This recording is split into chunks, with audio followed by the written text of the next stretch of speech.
नमस्कार, मैं हूं आरजू अंसारी और आप देख रहे हैं राष्ट्रीय जगत विजन न्यूज। आज दिल्ली सचिवालय में प्रेस वार्ता आयोजित की गई। इस दौरान कैबिनेट मंत्री कपिल मिश्रा ने कहा कि 6 तारीख को विधानसभा में हुआ घटनाक्रम राजनीति नहीं बल्कि आस्था और सदन की गरिमा पर सीधा हमला था। 350वीं शहादत की चर्चा के दौरान इस्तेमाल की गई भाषा को उन्होंने बेअदबी और पाप बताया। मिश्रा ने आरोप लगाया कि मामले को दबाने के लिए पंजाब पुलिस और सरकारी तंत्र का दुरुपयोग किया गया। उन्होंने स्पष्ट कहा कि ये मामला दबेगा नहीं और माफी व कानूनी जवाबदेही तय होकर रहेगी। सुनिए उन्होंने क्या कुछ कहा। देखिए, 6 तारीख को दिल्ली की विधानसभा में एक पाप हुआ, एक ऐसा पाप जो देश के किसी भी सदन में कभी नहीं हुआ। विधानसभा के अंदर गुरु तेग बहादुर जी के शहादत के, भाई सतीदास जी, भाई मतीदास जी, भाई दयाला जी की शहादत के 350 साल पूरे होने पर उनके सम्मान में एक चर्चा चल रही थी और उस चर्चा के बीच में व्यवधान डालते हुए दिल्ली की नेता प्रतिपक्ष ने बहुत ही भद्दी भाषा बोली, अपशब्दों का इस्तेमाल किया। उस दिन से लेकर आज तक नेता प्रतिपक्ष आतिशी मार्लेना को यह कह दिया गया है, ऑर्डर कर दिया गया है कि तुम मीडिया के सामने मत आना, जनता के सामने मत आना, कहीं जाके छुप जाओ, भाग जाओ।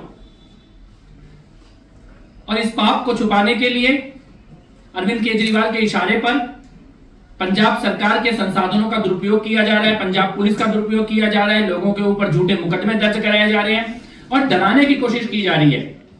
मैं आज ये कहना चाहता हूं, सबसे पहले भगवंत मान जी, इस पाप के भागीदार मत बनिए। राजनीति अपनी जगह है, लेकिन गुरु का सम्मान अपनी जगह है। यह बात ऑन रिकॉर्ड है कि आतिशी मार्लेना ने जो शब्द का इस्तेमाल किया, जिस वक्त दिल्ली की विधानसभा में गुरु तेग बहादुर जी की शहादत के सम्मान पर चर्चा चल रही थी, उस वक्त आतिशी मार्लेना ने जो शब्द का इस्तेमाल किया है वो बेअदबी है, वो गुनाह है, वो पाप है। उस शब्द का वहां पर कोई औचित्य नहीं था।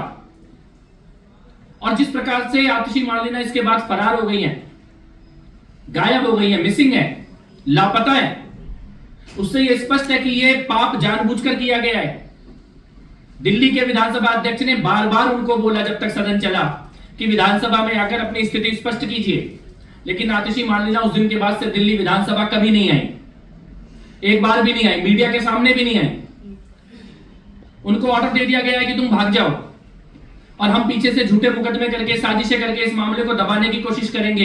ये इतना बड़ा पाप है, ये दबने वाला नहीं है।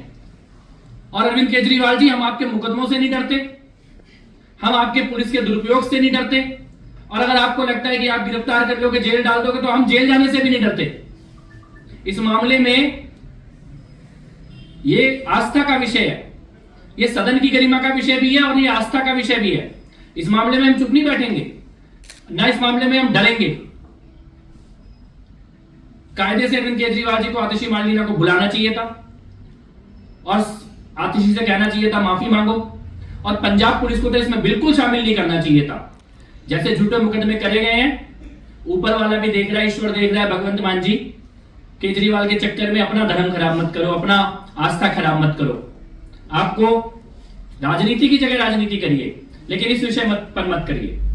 मैं आज इस प्रेस कॉन्फ्रेंस के माध्यम से आतिशी मार्लेना को यह कहना चाहता हूं, भागो मत, डरो मत, छुपो मत, फरार मत हो, मीडिया के सामने आओ, जनता के सामने आओ।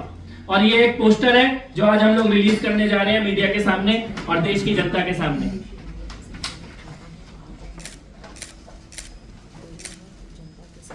जिसने गुनाह किया वो भाग गया, वो छिप गया, वो फरार है, वो लापता है, वो मिसिंग है।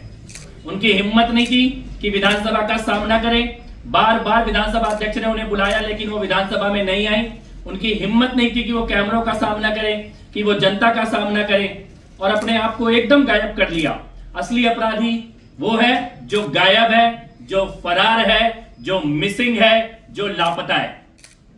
और मैं फिर कहता हूं, आपसे पाप हुआ है, लेकिन आपको सच का सामना करना चाहिए, आपको विधानसभा की प्रिविलेज कमेटी का सामना करना चाहिए, आपको कानूनी कार्रवाई का सामना करना चाहिए। भागने से आज तक कोई अपराधी नहीं बचा है, कोई पापी नहीं बचा है भागने से। आतिशी मार्लेना जी सामने आइए और कम से कम विधानसभा में अपनी स्पष्टीकरण दीजिए। इतना बड़ा पाप केवल भागने से आप इससे बच नहीं पाएंगे। फिलहाल इस खबर में बस इतना ही। देश प्रदेश की खबरों से अपडेटेड रहने के लिए हमारे चैनल को सब्सक्राइब करें और नए खबरों के नोटिफिकेशन के लिए बेल आइकॉन जरूर दबाएं। नमस्कार।